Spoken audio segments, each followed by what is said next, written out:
వక్రతుండ మహాకాయ సూర్యకోటి సమప్రభా నిర్విఘ్నం కురు మే దేవా సర్వకార్యేషు సర్వదా.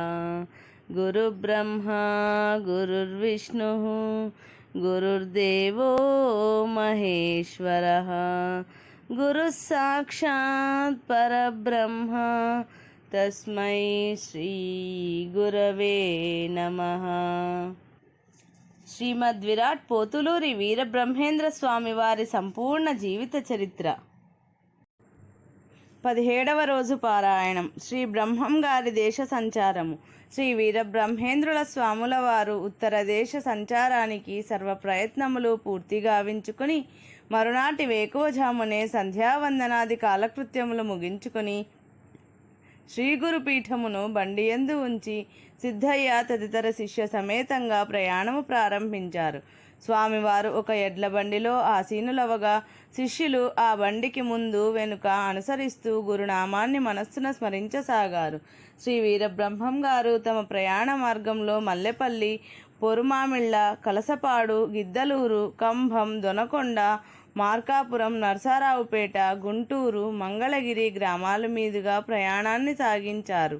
ప్రతి చోట భక్తులు వారి వారి గ్రామ పొలిమేరల వద్దనే ఎదురొచ్చి స్వామివారిని మేళతాళాలతో ఊరేగింపుగా గ్రామంలోనికి తోడ్కొని పోయి అచట సముచితమైన ప్రదేశంలో సమున్నతమైన ఆసనం మీద వారిని ఆసీనులను గావించి అర్ఘ్యపాద్యాదులతో సత్కరించి పూలహారాలతో అలంకరించి స్వామివారి దివ్య చరణారవిందములకు పాదపూజలు సలిపి ధూప దీప నైవేద్యాలతో సంతృప్తులను గావించి వారి ఆశీస్సులను ప్రసాదాన్ని స్వీకరించి కృతార్థులయ్యారు. అట్లే శ్రీ వీరబ్రహ్మం గారు ప్రతి చోట తమ భక్తులను, గ్రామ ప్రజలను తమ అనుగ్రహ భాషణంతో భక్తి తన్మయ ప్రపూరితులను గావించారు. అనంతరం శ్రీ వీరబ్రహ్మం గారు బెజవాడకు చేరుకున్నారు.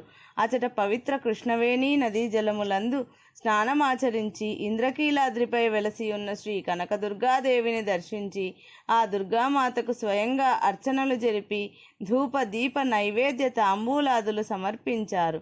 ఆ పుణ్యక్షేత్రంలో దుర్గాదేవి సమక్షంలో శ్రీవారు 5 రోజులు ఉండి 5 రోజులు అమ్మవారిని యథావిధిగా అర్చించి అనంతరం తన దర్శనార్థమై వచ్చిన భక్తజనులకు అర్ఘ్యపాద్యాది పూజావకాశములు వసంగి తమ అనుగ్రహ భాషణంతో వారలను సంతృప్తులను గావించినారు. వారి సందేహములను తీర్చినారు. ఆ తదనంతరం బెజవాడ నుండి బయలుదేరిన శ్రీ స్వామివారు ఏలూరు, రాజమండ్రి, హైదరాబాద్ల మీదుగా ప్రయాణం గావించి మార్గమధ్యమున ప్రతి చోట తనను దర్శించిన భక్తులు అడిగిన అతి రహస్యములైన ప్రశ్నలకు సైతం సమాధానములు ఇస్తూ వారి సపర్యయలను స్వీకరిస్తూ తన వెంట అనుసరిస్తున్న శిష్య బృందముల సంశయాలను సందర్భోచితంగా తీరుస్తూ సికింద్రాబాదుకు చేరుకున్నారు. సికింద్రాబాద్లోని నవాబు గారి దేవుడి వద్దకు స్వామివారు బయలుదేరి భక్తుల జయజయధ్వనుల మేళ తాళములతో ఊరేగింపుగా ఆ మహలు వద్దకు చేరుకుని అచట తమకై నిరీక్షిస్తున్న నవాబు గారి ప్రతినిధుల స్వాగత సత్కారాలు అందుకుని దేవుడిలోనికి ప్రవేశించి దానిలో గల అనేక చిత్రపటములు చూచి సంతోషించి నవాబు గారి ప్రతినిధుల అభ్యర్థనల మేరకు ఆనాడు అచటనే నివసించడానికి అంగీకరించారు. ఆ మరునాడు స్వామివారు శిష్య పరివార సమేతంగా హైదరాబాద్ నగరమునకు ప్రయాణమైనారు. ఆ మార్గము పొడవునా తమకై నిరీక్షిస్తున్న భక్తజనులను ఆశీర్వదిస్తూ వారి ప్రణామములను స్వీకరిస్తూ హైదరాబాద్ నగరమునకు చేరి ఆ నగరమునందు గల విశ్వబ్రాహ్మణులకు ఒక దూత ద్వారా తమ రాకను తెలియపరిచాడు. శ్రీ శ్రీ శ్రీ పోతులూరి వీరబ్రహ్మం గారు తమ నగరమునకు అరుదించారన్న వర్తమానాన్ని స్వామివారి దూత తెచ్చిన శ్రీముఖము ద్వారా తెలుసుకున్న స్థానిక విశ్వబ్రాహ్మణుల సంతోషమునకు అవధులు లేకపోయాయి. స్వామివారు తమ పురమునకు రావటమే మహద్భాగ్యంగా భావించిన ఆ భక్తులు అందరూ కలిసి ఒక పూల పల్లకిని సిద్ధము చేసి దానిని అందముగా అలంకరించి మేళతాళములను రప్పించి పూల పల్లకితో మేళతాళములతో ఊరేగింపుగా బయలుదేరి శ్రీ వీరబ్రహ్మం గారిని సమీపించారు. శ్రీ శ్రీ శ్రీ వీరబ్రహ్మేంద్ర సద్గురు స్వామి జయ హో, జయ జయ హో, జయ జయ అని నినాదాలు చేస్తూ భక్తులు స్వామివారికి ఆహ్వానమిచ్చి వారికి అచటనే అర్ఘ్యపాద్యాదులు సమర్పించి పూజించి ఆ అలంకృత పూల పల్లకి యందు స్వామివారిని ఆసీనులను గావించి ఊరేగింపుతో ఆ పురమునందలి ప్రధాన మార్గములలో ఉత్సవముగా స్వామివారిని ఊరేగించి అనంతరం ఆ పురమున నివసిస్తున్న షట్శాస్త్ర పారంగతుడైన ఒక విశ్వబ్రాహ్మణుని ఇంట శ్రీ స్వామివారికి విడిది ఏర్పాటు చేశారు. అనంతరం స్వామివారికి వారి శిష్య బృందమునకు అవసరమైన వస్తు సామాగ్రి అంతయు తెప్పించి ఇచ్చి శ్రీ స్వామివారిని పాదపూజాది ఉపచారములతో పూజించి శ్రీవారి పాదతీర్థాన్ని ప్రసాదాన్ని స్వీకరించి ధన్యులయ్యారు. అనంతరం వారంతా శ్రీ స్వామివారితో పాటు అచటనే సహపంక్తి భోజనాలు గావించారు. ఆ రాత్రి భోజనానంతరం షట్శాస్త్ర పారంగతుడైన ఆ విశ్వబ్రాహ్మణ పండితుడు స్వామివారి సమీపమున ఆసీనుడై వినయ విధేయతలతో అంజలి ఘటించి, స్వామి, నేను షట్శాస్త్రములను అభ్యసించాను. నాకు జ్ఞాన పరిధి ఉన్నంత మేర వాటి అర్థ పరమార్థాలను గ్రహించాను. అయినా నాకు ఒక సందేహం కలిగింది. దానిని తీర్చుకోవటానికి నేను ఎందరినో దర్శించి అర్థించాను. వారిలో కొందరు వాచాజ్ఞానులు కాగా మరికొందరు అనుభవ జ్ఞాన శూన్యులు కనుక వారు నా సందేహాలను తీర్చలేకపోయారు. తమరు సాక్షాత్తు శ్రీమన్నారాయణుని అంశావతారులని నా మనసు పదే పదే నన్ను ప్రబోధిస్తోంది. అది సత్యము అని నిశ్చయించుకొని తమ వలననే నా సందేహం తీరగలదని నిర్ణయించుకొని మీ పాదములనంటి ప్రార్థిస్తున్నాను. తమరు నా యందు పరిపూర్ణ కృపాకటాక్షములను అనుగ్రహించి నా సంశయములను తీర్చి నన్ను కృతార్థుణ్ణి చేయమని ప్రార్థిస్తున్నాను అని విన్నవించుకున్నాడు. ఆ పండితుని ప్రార్థనలకు సంతసించిన శ్రీ వీరబ్రహ్మం గారు అభయహస్తంతో అతనిని ఆశీర్వదిస్తూ చిరునవ్వుతో, నాయన, నీ సందేహం మాకు ముందే తెలుసు. నీవు మమ్ము ప్రశ్నించదలిచిన విశేషం లక్ష్యత్రయము యొక్క అర్థ పరమార్థ వివరములే కదా. ఆ విశేషాలు నీ మనస్సుకు హత్తుకునే విధంగా నీకు మేము బోధిస్తాము. శ్రద్ధాసక్తుడవై ఆలకించు అని చెప్పారు కరుణాంతరంగ హృదయంతో. స్వామివారు తాను అడగకముందే తన మనస్సులోనున్న సందేహాన్ని బయటపెట్టడం చేత స్వామివారి మహాత్మ్యమెట్టిదో అర్థం చేసుకున్న ఆ పండితుడు మహాదానందభరితుడై, స్వామి, తాము అవతార పురుషులని, సాక్షాత్ భగవత్ స్వరూపులని నా మనస్సు చెప్పిన మాట మీ నోటంట వచ్చిన ఈ ఒక్క మాటతో రుజువైపోయింది. భగవంతుడే స్వయంగా వచ్చి భక్తుని సందేహాలు తీర్చడానికి సిద్ధపడితే ఆ భక్తుడి జన్మమే జన్మము కదా. అట్టి అదృష్టాన్ని తండ్రి మీ దయ వల్ల నేను నేడు పొందగలుగుతున్నాను. తమ బోధామృతాన్ని ఆలకించడానికి సంసిద్ధంగా ఉన్నాను అని చెబుతూ ఆనందాశ్రువులు కార్చుతూ భక్తి మానస పులకాంకితుడయ్యాడు. శ్రీ వీరబ్రహ్మం గారు మందహాసమునరించి, నాయన, తారక మంత్రమును అభ్యాసమనరించే యోగులు నిరంతర అభ్యాసకులు కాబట్టి వారు ఆచరించే యోగాలకు లక్ష్యత్రయము తప్పనిసరి. అట్టి లక్ష్యత్రయము ఆచరించనిదే తారక యోగము ఫలించదు. ఆ లక్ష్యత్రయమును ఎట్లు అభ్యసించవలెనో సవిస్తరంగా తెలియచేస్తాను విను అని పలికి అచ్చటనే ఆసీనుడై తన పాదములను ఒత్తుతున్న సిద్ధయ్యను ఆదరపూర్వకంగా చూసి, నాయన సిద్ధ, మన ప్రయాణమునకు ముందు నాటి రాత్రి నీకు తెలిపిన విధంగా ఇప్పుడు లక్ష్యత్రయముల గురించి వివరించబోతున్నాను. నీవును శ్రద్ధగా విని సంశయ నివృత్తిని పొంది తరించుమని తెలిపారు.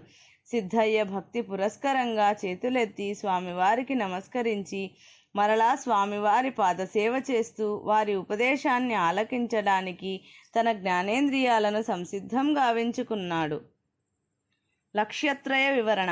అంతటా శ్రీ వీరబ్రహ్మం గారు వారి వైపు ఆదరంగా చూస్తూ, నాయనలారా, లక్ష్యత్రయము నందు బాహ్య మధ్య అంతర్లక్ష్యములని 3 విధములు కలవు. ఈ లక్ష్యత్రయములో మొదటిది బాహ్య లక్ష్యము.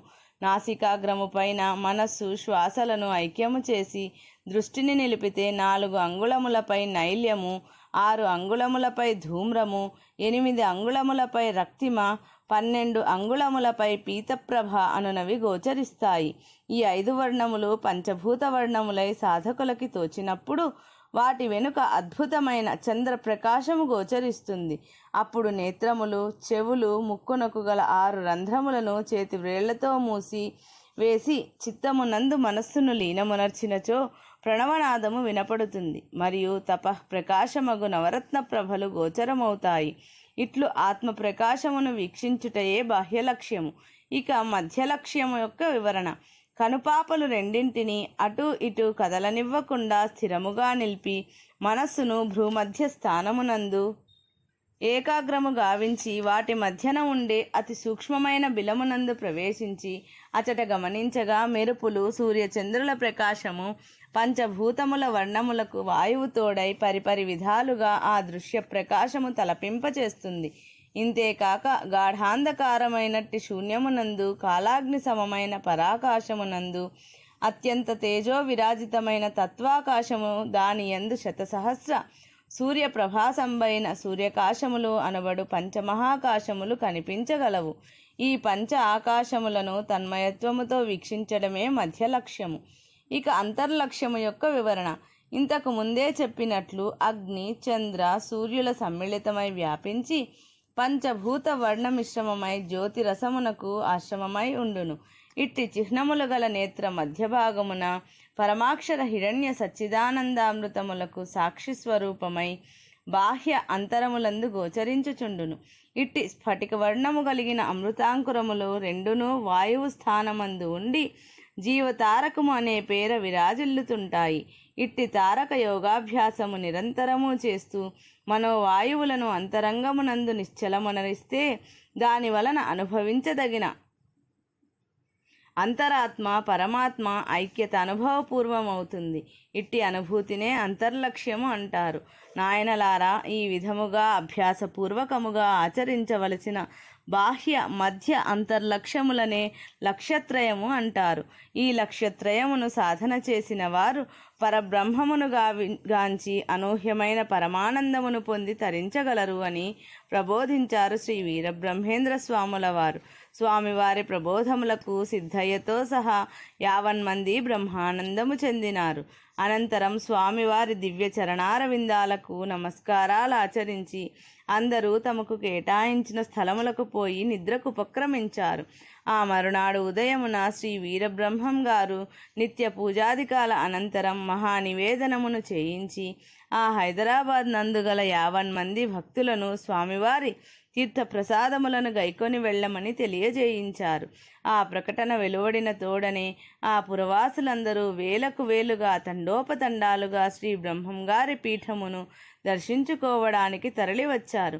అలా వచ్చిన స్త్రీ పురుషులలో అనేక మంది భూత పిశాచ గ్రహాది బాధలు అనుభవిస్తున్న వారందరూ ఆ పీఠమును దర్శించగానే స్పృహ తప్పి పడిపోసాగారు. అట్లా స్పృహ తప్పి పడిపోయిన వారు లెక్క కందని విధంగా ఉన్నారు. ఆ దృశ్యమును గాంచి భక్తులందరూ భయభ్రాంతులతో ఆర్తనాదాలు చేయసాగారు.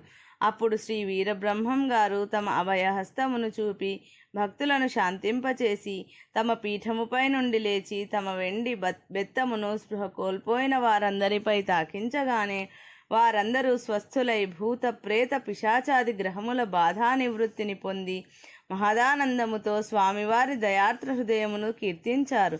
స్వామివారి తీర్థ ప్రసాదాలను భక్తితో స్వీకరించి వారి ఆశీర్వాదములను పొంది నిజ గృహములకు వెళ్తూ దారి పొడుగునా స్వామివారి మహిమాన్విత శక్తిని విశేషముగా చెప్పుకున్నారు. ఆ విషయము ఆనోటా పాకి హైదరాబాద్ నవాబు వద్దకు స్వామివారి మహిమ మహత్తుల గురించిన వార్తా విశేషాలు చేరాయి. ఇది పోతులూరి వీరబ్రహ్మేంద్ర స్వామి జీవిత చరిత్ర 17వ రోజు పారాయణం సంపూర్ణం.